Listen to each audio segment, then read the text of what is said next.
Ladies and gentlemen, boys and girls, please meet the star of America's favorite pastime, Maud Nelson.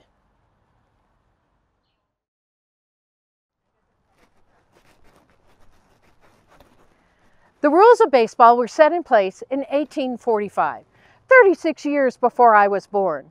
By the time I came along, all America had caught the baseball fever. However, men, like baseball promoter A.G. Spalding believed, baseball is too strenuous for womankind. Even doctors during the Victorian era recommended only moderate exercise for women. They believed serious competition would harm our ladylike ways and even ladies' abilities to have babies.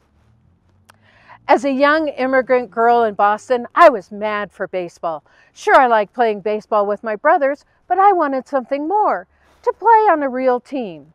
Imagine my surprise when I learned that for 20 years already, educated ladies at Vassar College had been playing baseball on teams.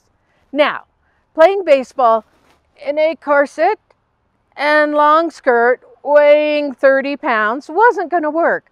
So they started wearing comfortable tops and bloomers, loose-fitting pants named for Amelia Bloomer, a women's rights activist. These new uniforms allowed them to pitch, swing a bat, run the bases, and catch fly balls. Now, going to Vassar wasn't an option for a working-class gal like me, but at the age of 16, I had the instincts and coordination to play America's game. So I joined the Boston Bloomers. I had a fastball and curveball that made me a star pitcher. In the 1890s, there were over 100 Bloomer teams playing baseball from Massachusetts all the way to Oregon. Colorado women got the baseball fever and formed the Denver Blues in 1892. However, in those early years, many teams were poorly managed, and their playing showed it. But I took the game seriously. I did not want the marquee to read Italian Clementina Brita, too many letters. So I changed my name to sound more American, Maud Nelson. I played for several Bloomer teams and once led the Boston Bloomers to 28 wins in only 26 days. Then I was hired to play for the men's Cherokee Indian team. With them, I became known as the champion lady pitcher of the world. A reporter from the Oregonian once wrote, "It is worth the price of a ticket just to see Miss Nelson pitch. She has the speed and the curves."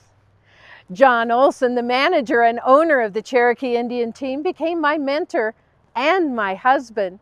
We loved each other and shared a passion for baseball. In 1911, we formed the Western Bloomer Girls, playing men's teams all across the country. We were a huge success. You can imagine how shocked and heartbroken I was when John died suddenly of pneumonia after only 6 years of married life. Well, I had to go forward. To support our family, I expanded my baseball career. I became a scout, manager, and owner. I had a surefire plan to succeed. First, I always had a co-owner to share in the financial burdens. Second, because my teams were so successful, I was able to hire the best women and men players. Yes, you heard that right, men.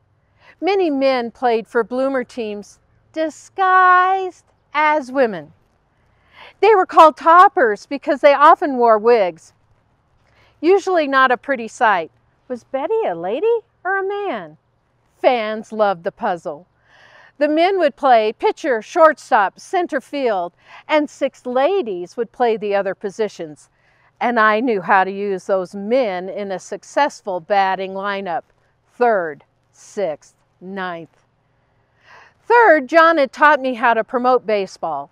To drum up more business and enthusiasm for the game, I would hire a local band to meet the team at the train station.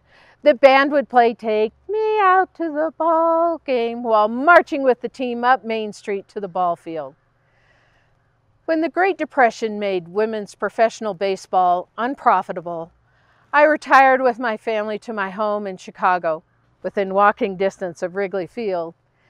To me, baseball was more than America's greatest pastime. It allowed me to do what I loved for over 40 years.